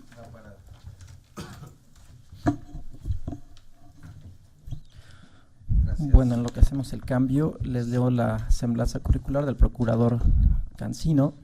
Él es licenciado en Derecho por la Universidad Autónoma Metropolitana, cuenta con 2 posgrados en Planificación y Gestión Urbana por el Instituto de Estudios de Administración Local de Madrid, España, y especialidad en Derecho Ambiental por la Universidad Panamericana. Es doctorando en Derecho en la Universidad Panamericana, de igual forma. Cuenta con más de 30 años de experiencia en docencia a nivel superior y posgrado. De la misma manera, tiene más de 30 años de experiencia en el servicio público, desde 1992 realizando actividades vinculadas con la aplicación de la legislación ambiental, urbana y del consumidor. Actualmente es procurador ambiental y del ordenamiento territorial de la Ciudad de México, cumpliendo un segundo periodo de 4 años, designado por unanimidad en la Asamblea Legislativa de la Ciudad de México. Es fundador de la misma institución, donde fungió como subprocurador de ordenamiento territorial de diciembre de 2001 a julio de 2006. Cuenta con diversas publicaciones, así como ensayos y artículos para diversos textos y revistas. Es conferencista a nivel nacional e internacional en temas de derecho, gestión ambiental y urbanismo.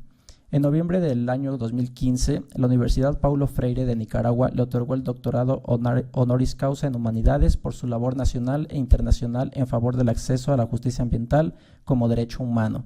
Además, es coordinador de la Red Nacional de Procuración de Justicia Ambiental, que incluye a los 16 procuradores ambientales u homólogos del mismo número de entidades federativas en el país. Igualmente es coordinador de la Red Hispanoamericana de Fiscales y Procuradores Ambientales, que incluye a servidores públicos de la región latinoamericana y la península ibérica, dedicados a la aplicación y cumplimiento de la legislación ambiental. Procurador, le cedo el micrófono. Muchas gracias por asistir. No, muchas gracias. Buenas tardes ya a todas, a todos.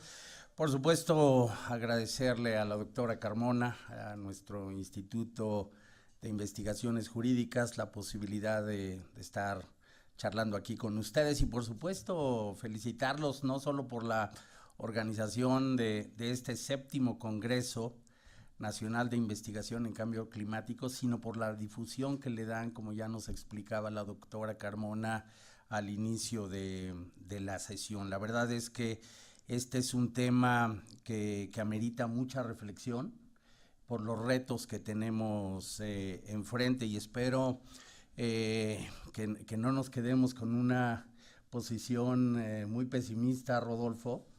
La verdad es que tu presentación, igualmente que la de Marco, nos ilustran mucho sobre los retos que tenemos hacia adelante frente a este proceso de deterioro urbano ambiental y otros asociados que tenemos en nuestra agenda. Yo me quedaría con ambas presentaciones y las voy a utilizar un poco pues para tratar de hacer planteamientos de cómo podemos remontar muchos de los aspectos, de las consideraciones.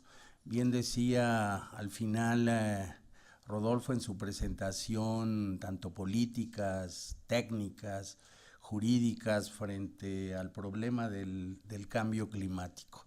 Este para mí es un tema, es el tema que ha ganado posición en la agenda ambiental o en la agenda, yo digo, mundial en términos generales. La crisis financiera del 2009 hasta el 2011 pues puso sobre la mesa de la discusión afortunadamente temas que antes eran solo de la agenda ambiental y entonces el tema de la sustentabilidad, bueno, se ha mezclado, creo yo, para bien con pues muchos otros temas de la agenda.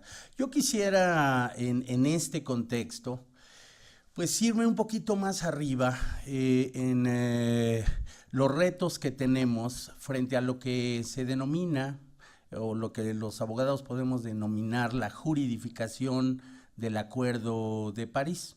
Bien, ya se ha comentado aquí, el Acuerdo de París, pues en México, pues es una ley vigente, pero creo que todavía hay muchos temas que tenemos que aterrizar, que tenemos que juridificar, que tenemos que regular, sea de manera a manera de regulaciones específicas, el famoso comando y control, o a manera inductiva, pues para avanzar.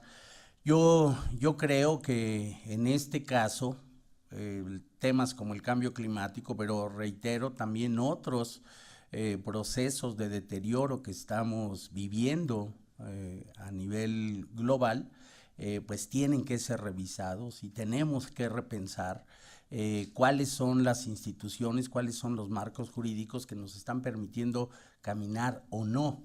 Igual que en el tema del cambio climático, si vemos los indicadores que hay sobre ese deterioro de nuestros recursos naturales, ese deterioro ambiental, pues vamos caminando. No hemos sido capaces de detener muchos de esos procesos de deterioro y mucho menos revertirlos. Ahora que presentaban, que hacían sus presentaciones Marco como Rodolfo, yo tomaba la comparación con el protocolo de Montreal, por ejemplo, sobre agotamiento de la capa de ozono, donde muchos de los criterios que se habían utilizado allá para controlar otro tipo de emisiones se quisieron utilizar en Kioto, pero pues con resultados completamente distintos por los efectos, alcance de un tema como el cambio climático frente al tema de el agotamiento de la capa de ozono, ¿no? Pero, en fin, creo que Montreal es un buen ejemplo. Kioto no ha sido buen ejemplo y ya nos dejó con muchas dudas el tema del alcance del Acuerdo de París en materia de cambio climático. Entonces,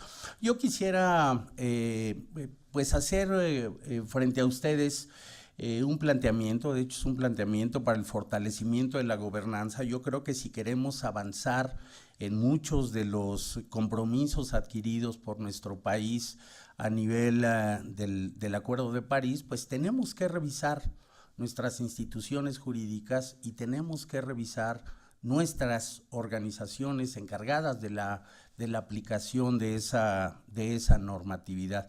Hoy hay un contexto que creo nos permite pues ver hacia adelante en estos casos, pero no lo estamos viendo de manera integral. Cuando hablaba Marco, por ejemplo, de las metas vinculadas, de los compromisos que asume México en el Acuerdo de París, por ejemplo, en materia forestal o en materia de ecosistemas, a uno le extraña mucho que hoy en el Congreso de la Unión se estén procesando instrumentos como la ley forestal o la ley general de biodiversidad con las deficiencias que tiene y no estén vinculados con estas metas, ¿no?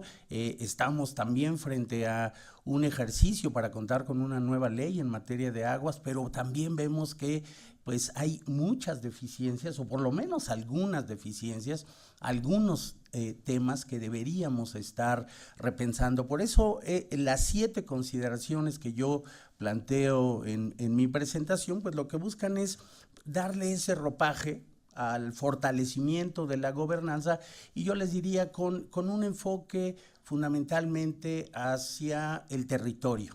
Yo hablo de fortalecimiento de la gobernanza para la sustentabilidad del territorio, y el territorio como un elemento de regulación que nos permite hacer frente a fenómenos como el cambio climático, pero también a otros procesos de deterioro urbano ambiental. Por cierto, y creo que este es uno de los temas que no podemos dejar pasar, ¿no? Entonces, el tema del territorio, pues es un tema fundamental. No me voy a detener demasiado sobre lo que para mí es esa vinculación gobernanza, desarrollo y medio ambiente o territorio. Raúl Brañez nos hace un planteamiento de cuando estemos construyendo, cuando estemos aplicando, cuando estemos creando organizaciones que estén vinculadas con la gestión ambiental, pues hay varias cosas que tenemos que tomar en cuenta, que son las que ustedes ven en la parte superior de la lámina. Pero hay un elemento que a mí me interesa mucho destacar, y ya lo han comentado Marco y Rodolfo, y es el tema del desarrollo económico y sus implicaciones sobre el ambiente y los recursos naturales, que no nos llevan más que a revisar nuestros hábitos de producción y de consumo. En casos como el cambio climático, pues es muy claro que está, dice Dolores Barrientos del NUMA, en nuestra vida cotidiana, ¿no? Estamos desde cómo generamos electricidad, cómo nos transportamos, cómo estamos produciendo lo que estamos consumiendo todos los días. En fin, hay temas diversos. El tema del consumo al que se refería Marco, bueno, todo eso tiene una serie de implicaciones sobre muchos de estos procesos de deterioro, y es uno de los temas que debemos tener presentes cuando hablamos del fortalecimiento de la gobernanza o de tratar de avanzar.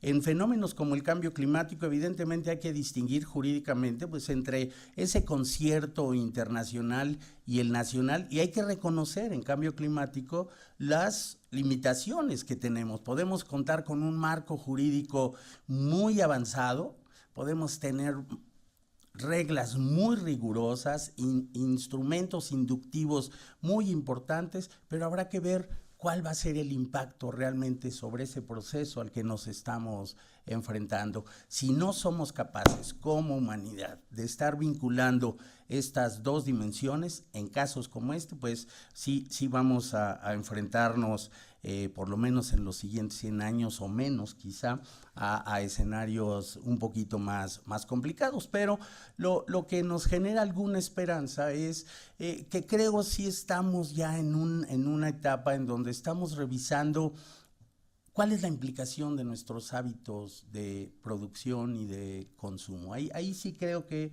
se está generando un cambio. Como bien se decía aquí, desde lo local, y yo les diría desde lo individual. Tenemos que cambiarnos el chip para estar pensando de una manera distinta en cómo producimos y lo que consumimos. Esto que ha sido objeto de debates a nivel internacional en países como Rusia, como India, como Brasil, incluso en su momento fue, si no mal recuerdo, Venezuela, Bolivia, como se señalaba en nuestra región. Bueno, yo creo que cada vez se va a generalizar un poquito más. Cuando hablamos de fortalecimiento, pues, de la gobernanza para la sustentabilidad, no debemos perder de vista esto. No me detengo ya sobre detalles del fenómeno cambio climático, los impactos del cambio climático, lo que nos llevaría, ¿no?, a rebasar esos 2 grados que en París se establecieron como una meta para este siglo, y la propuesta mexicana que ya planteaba Marco en su presentación.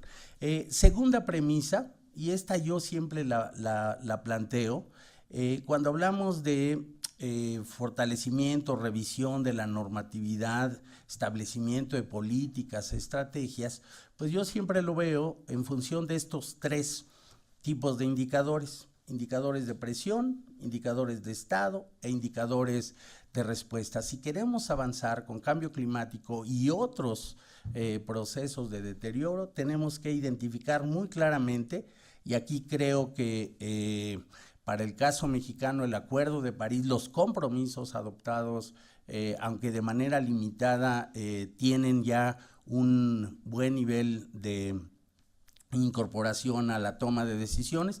Creo que hay mucho que hacer, tanto a nivel federal en sectores no ambientales y a nivel de las entidades federativas y a nivel de los municipios. Es decir, debemos tener muy claramente cuáles van a ser las respuestas institucionales frente a cambio climático y otros procesos de deterioro que están determinando la situación de los recursos naturales y el medio ambiente en nuestro país.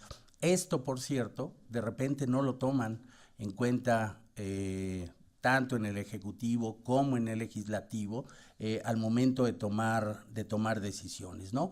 ¿Cuánto está contribuyendo en este sentido? Por ejemplo, la reglamentación derivada de la reforma al artículo 17 constitucional en materia de acciones colectivas, hablando de la justicia ambiental, ¿no? O en materia del cuarto constitucional en materia de responsabilidad ambiental, ¿qué tanto un juez tiene que estar tomando decisiones vinculado con estos otros 2 indicadores? En fin, este es un aspecto para mí evidentemente central.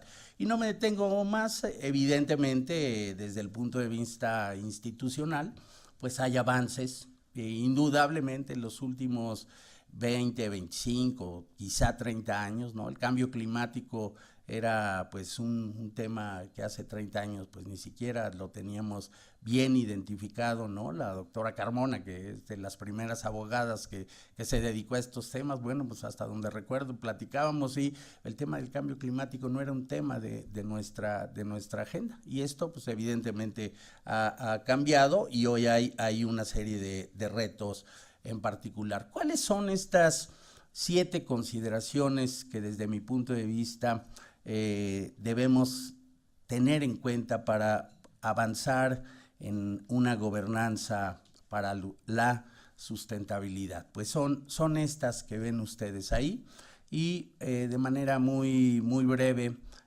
pues paso por cada una de ellas y empiezo por la perspectiva de protección y defensa de derechos humanos. Yo creo que este es un tema para mí central y aquí utilizo las presentaciones, sobre todo la que señalaba Marco inicialmente, porque hacía referencia a metas muy específicas, a compromisos muy específicos que asume México en el Acuerdo de París, pero desde mi punto de vista, tanto en cambio climático como en otros procesos, habrá que estarlo vinculando con la defensa de derechos humanos, del derecho al medio ambiente, del derecho al agua, del derecho a la ciudad y de algunos otros derechos.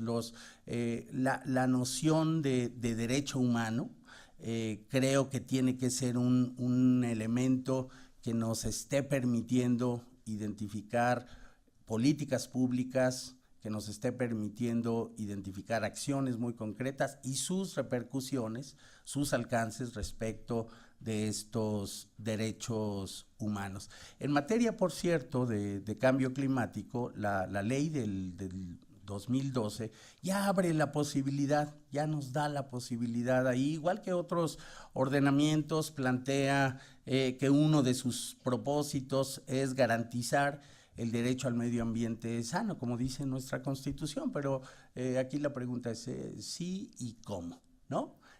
¿Cómo tiene que darse esto? En una revisión, por ejemplo, de la Ley General de Cambio Climático, yo creo que habría que vincular esta disposición con políticas públicas específicas, con indicadores específicos y, por supuesto, con sistemas de responsabilidad consistentes que trataran de avanzar a nivel internacional.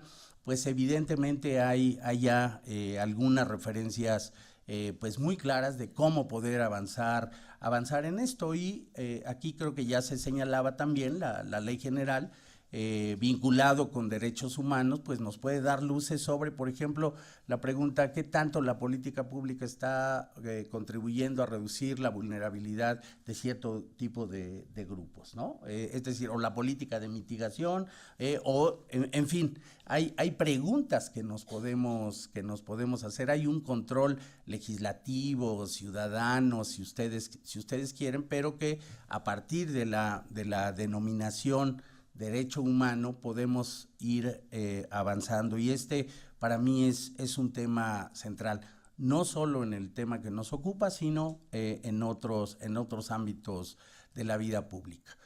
Segundo aspecto, lo que se denomina la redefinición de la función social y ambiental de la propiedad privada, que no es más que la búsqueda de ese balance entre el interés privado, pues el interés público por llevar a cabo actividades, procesos productivos con el interés social, ¿no? Desde 1917 nuestra Constitución cumple 100 años, tiene un primer párrafo que establece una relación entre un interés privado y un interés público en términos del aprovechamiento, digo yo, del territorio. Sin embargo, hay temas que no hemos logrado resolver en la legislación secundaria.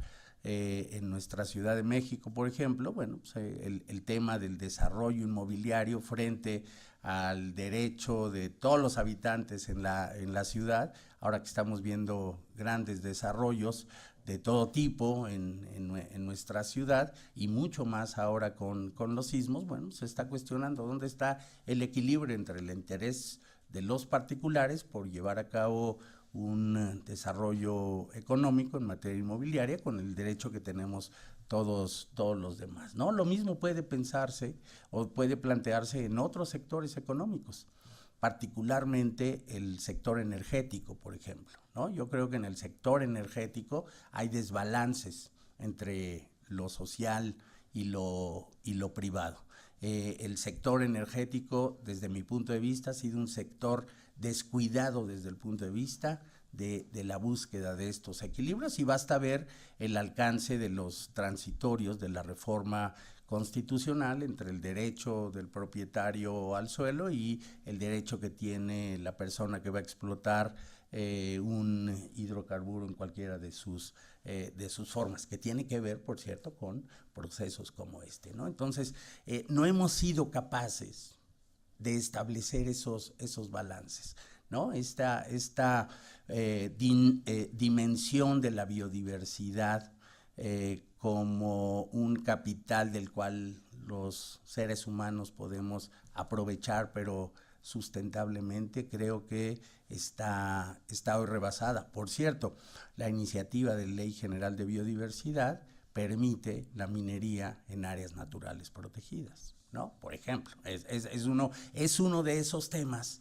en donde tenemos que buscar ese balance entre lo público y lo privado. 3, juridificación de principios fundamentales. Fíjense, para el cambio climático, pero reitero, para otros, creo que necesitamos referentes. Hablamos, por ejemplo, de resiliencia, de ciudades, de zonas, países, sectores, pero jurídicamente eso, ¿cómo lo leemos? ¿Qué significa desde el punto de vista ya regulatorio, ¿no? O inductivo en sistemas de mercado como el que nos explicaba Rodolfo hace un momento, ¿no? O los 17 objetivos del desarrollo, el 13 que tiene que ver con cambio climático, ¿no?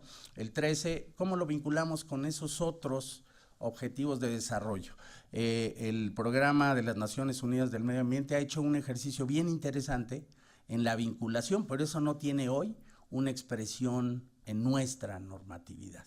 Y creo que este es uno de los temas en donde hoy por hoy tenemos que avanzar un poquito más. Hay quienes nos quedamos con la Ley General de Cambio Climático un poco decepcionados porque no nos establece los referentes. ¿Cómo convertimos el podrá en deberá, al que se refería hace un momento Rodolfo, pero con referentes muy claros, ¿no? Tomando los objetivos de desarrollo, la Agenda 2030 o cualquier otro referente. Esto es lo que, por lo menos en 1996, nos permitió avanzar un poquito en la legislación ambiental, tratando de establecer nociones y conceptos vinculados con la idea de sustentabilidad. Ahí hay una posición en la LEGEPA, por ejemplo, sobre la noción de sustentabilidad, pero hoy por hoy tenemos ya mucha más información técnica, científica, que debemos ser capaces de juridificar para hacer frente a muchos de esos procesos. 4, evidentemente modernización de instrumentos de política urbano-ambiental. Ojo, instrumentos de política como herramientas del Estado para hacer valer su política en la materia, en el sector, gracias Carlos, en el sector que se quiera, ¿no? Particularmente hoy, y sobre esto va a haber un congreso que también está promoviendo la doctora Carmona, el instituto y otros colegas. Hoy necesitamos maneras distintas de ver, de pensar en el aprovechamiento del territorio, en lo que podemos y en lo que no podemos. No me detengo demasiado sobre ello. Hoy tenemos criterios distintos para decidir qué hacer o qué no hacer en el territorio, ya sea que se trate de una ciudad, ¿no? La visión urbana, o ya sea que se trate de una zona de bosques como como a través del ordenamiento ecológico del territorio. Muchos teníamos la esperanza que con la creación de SEDATU pues se iba a integrar el procedimiento de toma de decisiones, pero hoy seguimos con visiones completamente distintas. Y dentro de esa modernización de instrumentos de política, bueno, hay casos, los fondos. Yo creo que para el tema del cambio climático y otros, el tema de los fondos, instrumentos inductivos, pues son muy importantes, pero ¿por qué no traer a nuestra esfera de política pública y particularmente en cambio climático instrumentos como la evaluación ambiental estratégica, por ejemplo? ¿No? Que nos diga, a ver, la política, el programa de infraestructura del gobierno federal, carreteras, puertos, aeropuertos, entre otras cosas, cómo va a estar contribuyendo, cuál va a ser su impacto sobre temas ambientales y de recursos naturales. 5, federalismo cooperativo. Yo creo que en estos casos y particularmente en cambio climático, pero hay muchos, tenemos que repensar esa manera en que estamos tomando decisiones, gobierno federal, gobiernos estatales y gobiernos municipales. Y al interior de cada uno de los gobiernos, hoy por hoy, y después de más de 30 años de gestión ambiental, uno pensaría que ya los municipios tienen la capacidad construida, técnica, humana, financiera, para hacer frente a lo que le toca hacer dentro de lo ambiental, y la verdad es que no. La verdad es que tenemos todavía muchas dudas y en participación, contribución frente a temas como el cambio climático es fundamental. A nivel federal y otra vez sector energético, yo creo que la creación de la ASEA implicó un retroceso a la gestión ambiental, por lo menos de los últimos 20 años. Consoliden en un solo organismo quien emite la norma, quien otorga el permiso y quien vigila el cumplimiento, ¿no? Y evidentemente eso pues es una distorsión. 92, cuando se crea la Profepa y en aquel entonces el INE, separa completamente estas cosas, ¿no? En fin, hay mucho más que decir, visión metropolitana, en fin. 6, participación social. Yo he sido muy enfático en insistir en muchos foros la necesidad de dar una mayor participación social, por lo menos en los 3 ámbitos que maneja la Declaración de Río. Toma de decisiones, acceso a la información y acceso a la justicia. Y finalmente, por supuesto, los sistemas de responsabilidad, ¿no? Debe haber la posibilidad del ciudadano de acudir ante órganos jurisdiccionales para que se respete su derecho al medio ambiente frente a situaciones como las derivadas de emisiones generadores de efectos invernadero, cambio climático, pero igual frente a otros. Yo hoy por hoy creo que tenemos un sistema desequilibrado, desarticulado, que no nos permite avanzar adecuadamente. En fin, estos son los planteamientos que creo, desde mi punto de vista, debemos tomar en cuenta para pues avanzar en el fortalecimiento de la gobernanza hacia la sustentabilidad territorial. Muchas gracias.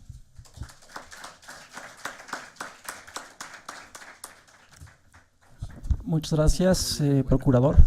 Vamos a dar pie a una breve sesión de preguntas y respuestas. Comenzamos con usted, doctor Rodolfo.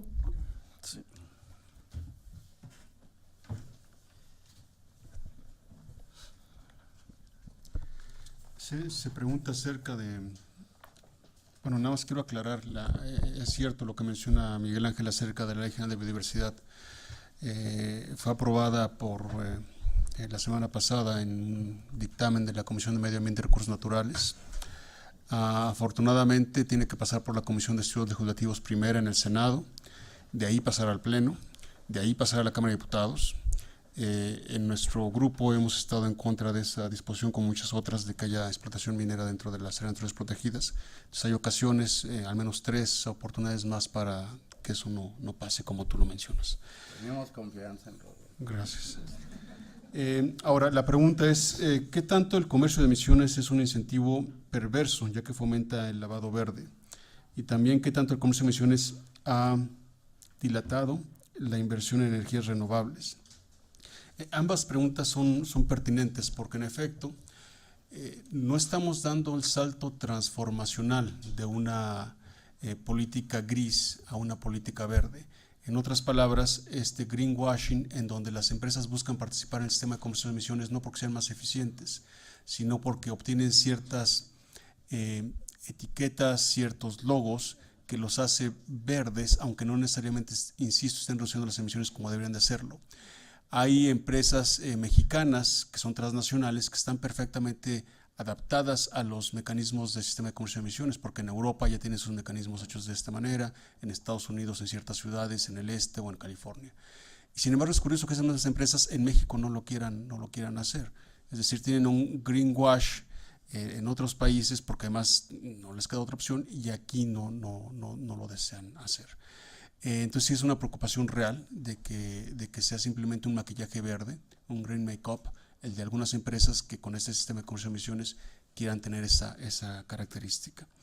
Y las energías renovables, a pesar de que en efecto en los últimos años, por ejemplo los paneles solares han bajado de precio y se estén implementando de manera global, pues el comercio de emisiones implica, insisto, ramas tradicionales de la industria.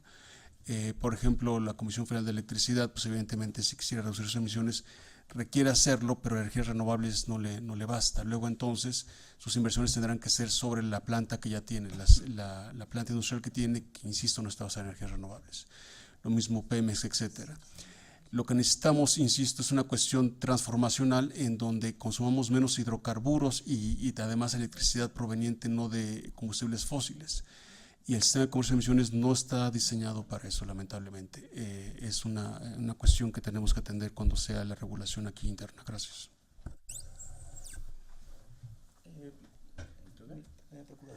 Sí, una muy facilita.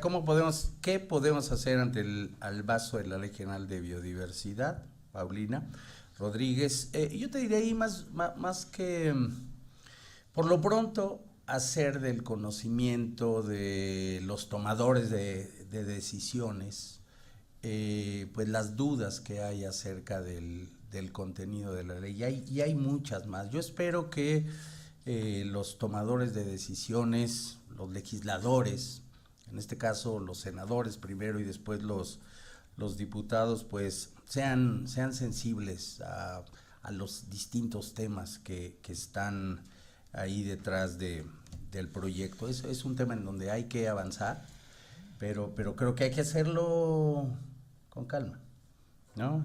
Entonces, hacerles llegar información. Jorge Escandón me pregunta ¿cómo se define gobernanza con el contexto territorial para mitigar efectos del cambio climático?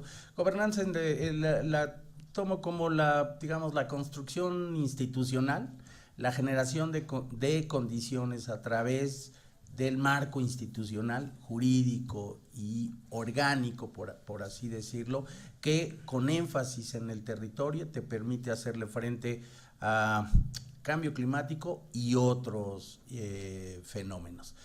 Yo creo que si tenemos un énfasis territorial completo, integral, con referentes básicos, podemos avanzar, podemos tener por lo menos un mínimo para poder avanzar. Y dos, ¿qué medidas lleva a cabo la PAOT para llevar a cabo propuestas, medidas de mitigación y de adaptación en cambio climático? Lo que nos toca hacer hoy en la Ciudad de México, Jorge, no más o menos, tú conoces bien a la Procuraduría Ambiental y del Ordenamiento Territorial, es propiciar el cumplimiento de la normatividad con las distintas herramientas que nos da la ley. Hay una reforma reciente a la ley orgánica, no es motivo de hoy los comentarios, pero los invito a que revisen nuestra legislación. Nos está cambiando de ser una autoridad que no hemos sido autoridad administrativa sancionadora porque no tenemos esa facultad, hacia un defensor del interés público vinculado con estos derechos, ¿no? Muchas gracias, Jorge. Paulina. Yo tengo varias preguntas. La primera también de Jorge. El INEC tiene capacidad de generar más o menos, o alrededor de 2.500 meses de adaptación para implementar y ejecutar políticas públicas a escala municipal. No, y no debería. la responsabilidad de planear, ejecutar y evaluar la política municipal es de los municipios, así como los estados de los estados y de la federación. Lo que hace el INEC es evalúa todo esto en conjunto, que es el INEC a través de su directora general, pero la responsabilidad es de la coordinación de evaluación, que tiene la responsabilidad de evaluar esto en conjunto, y esto hay que entenderlo muy bien. Parece fácil, pero la verdad es que esto es el elemento más nuevo de evaluación que hay a nivel nacional, y hay que entenderlo en todas sus partes. Cuando empezamos con esto, había quien decía, no, pues que el INEC lo haga, y el INEC evalúa a los estados y que les ponga calificación. Oye, espérate, no va por ahí. ¿Por qué? Porque los estados, artículos 7, 8 y 9 de la Ley General de Cambio Climático, Federación 7, estados 8, 9, municipios, tienen esa responsabilidad, y esa responsabilidad es una responsabilidad de ley. Entonces ellos tienen que hacerlo. ¿Qué sí puede hacer el INEC? Aportar criterios técnicos para hacer esto y hacerlo bien. Si ven ustedes, no voy a decir marcas, no voy a decir nombres, pero si ven ustedes algunos programas municipales que se hacen como tortillas en serie y con el mismo corte para todos, pues eso no sirve. Ese es un checklist por el cual cobran, y cobran muy caro, y no sirve para muchas cosas porque no tiene la información que debería tener un programa de atención al cambio climático a la escala municipal. Y hay también ejemplos muy buenos. Si ustedes ven, y tengo una pregunta por acá, el de Naucalpan, el programa de acción climática de Naucalpan es uno de los mejores, y es uno de los mejores financiado incluso por el CONACYT. Les recomiendo que lo vean porque viene una caracterización muy amplia de la vulnerabilidad, de la geografía, de las diferentes escalas territoriales, etcétera, y que identifica muy bien todos estos tipos de elementos que deben estar ahí. ¿Cuál es el problema? Y quiero entender, ¿cuál es el problema de los planes de acción climática a nivel municipal y estatal? El financiamiento, las medidas, el seguimiento, los indicadores. Si ustedes ven, y tengo también esta pregunta, el plan de acción municipal del Estado de México, que incluso es anterior a la ley, es una lista de buenos deseos. Eso hay dos opciones, o se cumplen todos o no se cumple ninguno, porque tiene unas escalas tan amplias de cuantificación, que es realizar medidas en favor del cambio climático y sin presupuesto. Eso no puede pasar y no debe seguir pasando en un país que necesita entender mejor y caracterizar mejor la vulnerabilidad. Y esto hay que decirlo muy fuerte y muy bien, porque hoy en día tenemos identificados 319 municipios más vulnerables al cambio climático. ¿Y sí son esos? ¿Sí son esos? Primera pregunta. Hay que ver, hay que investigar, y celebro que en este Congreso Nacional de Investigación sobre el Cambio Climático hablemos de esto, porque hay que investigar si efectivamente esa caracterización que se hizo en su momento es correcta. Yo creo que vale la pena hacerlo, y yo creo que a la universidad, a todas les corresponde meterse de lleno. A los investigadores tienen que aportar mayores elementos para decir, ¿saben qué? Estamos haciendo algo que no deberíamos hacer, estamos poniendo los huevos en la canasta equivocada, porque los verdaderos problemas están de este lado, aquí, en estos lugares, en estos territorios. Necesitamos entender mejor estos conceptos para poder tomar acción, y en eso, por ejemplo, la evaluación es un elemento muy útil. En el ámbito de la política social, la evaluación de la política social surgió de la desconfianza, surgió para que no se robaran el dinero que estaba destinado a un fin. Nosotros tenemos otra visión y otra perspectiva por la cual evaluamos. Nosotros estamos evaluando con base en la confianza de que podemos y debemos, tenemos la obligación de hacer las cosas mejor, para entenderlas y atacarlas de mejor manera, de manera más eficiente. Porque a los estados y a los municipios les toca atender esto, y les toca hacer esto con un recurso que ellos deben tener. Y si no lo tienen, busquemos de dónde y para dónde va a ir. Pero entendamos esto muy bien. ¿Cuáles son los cuellos de botella en relación con las contribuciones? Pues bueno, hay que entenderlas primero y hay que saber qué significan. ¿Qué significa una tasa cero de deforestación? ¿Es una tasa neta? Es decir, ¿estamos tablas respecto de lo que se consume, respecto de lo que se modifica, respecto a lo que se integra?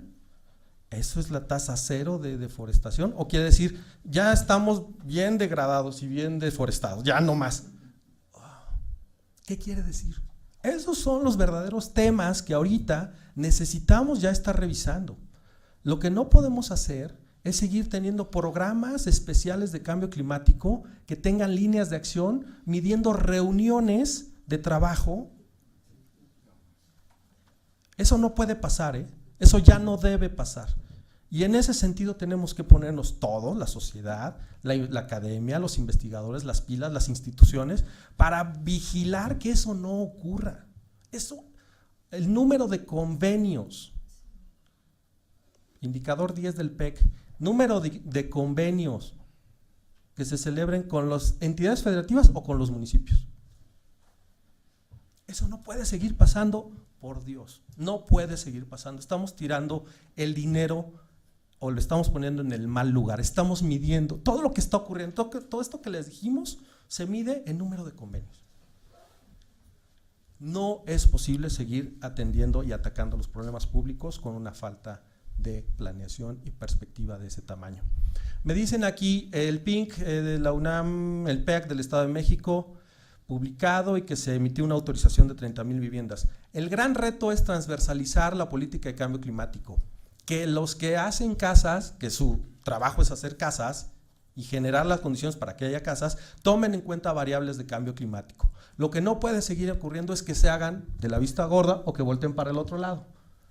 Un tema muy importante, y tiene que ver con evaluación y tiene que ver con esto que decía el doctor Miguel Ángel, es cómo vamos a hacer que la administración pública, que está diseñada para actuar sectorialmente, atienda temas transversales.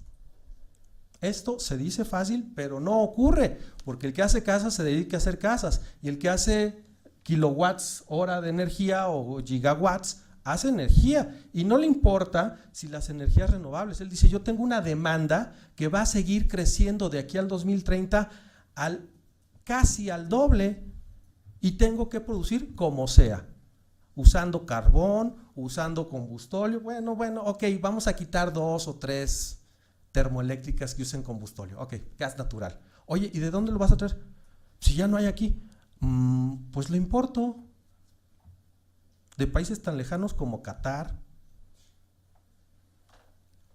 o de islas como Trinidad y Tobago, cuando tenemos, con la energía que se produce con soldas fotovoltaicas en 1.7 kilómetros de Sonora, tenemos para abastecer el mercado nacional de energía. Bueno, tomemos decisiones de ese calado, profundas. Tomemos decisiones y va a haber quien diga, no, oye, pero pues van a entrar a la red y luego ¿cómo le hacemos? Porque los picos de energía, bueno, pues investiguemos qué es lo que se tiene que hacer en almacenamiento, en redes inteligentes, en eficiencia energética, para que usemos mejor los recursos, la energía. Lo que no puede seguir ocurriendo es que estemos haciendo lo mismo, y queremos tener resultados diferentes. Ya lo dijo el doctor Rodolfo, California y Quebec.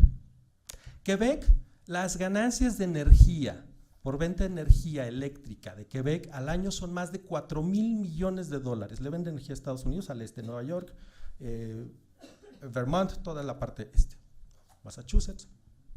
$4,000 millones anualmente en ganancias por venta de energía eléctrica. Y no es el gobierno federal, es una provincia. California, solita podría ser la 9ª economía del mundo y tiene un mercado energético también amplísimo. La generación de empleos en energía solar en California, de las más altas en los Estados Unidos. Y es un estado. Y nosotros aquí le prohibimos a los estados, por ley, intervenir en la industria eléctrica. ¿Qué no estamos viendo los ejemplos tan claros y tan cercanos que hay? ¿Quién va a ser el mayor interesado en que un Estado prospere y su economía crezca. El Estado, pero nuestro sistema estructural queremos que cambie, pero sigue siendo vertical. Así no va a funcionar. Tengo una pregunta más, en breves palabras, ¿cómo puede calificar el marco normativo ambiental en México? Uy, puedo hacer un congreso para hacer eso, pero bueno, yo lo que quiero decir es que se ha hecho muchísimo y aquí hay representantes muy dignos y que han trabajado mucho en eso, pero hay que hacer más, porque todavía no resolvemos ni la mitad de los problemas que tenemos y hay que hacer mucho, mucho más, con mayor empeño, con más ánimo, con más ganas. Muchas gracias.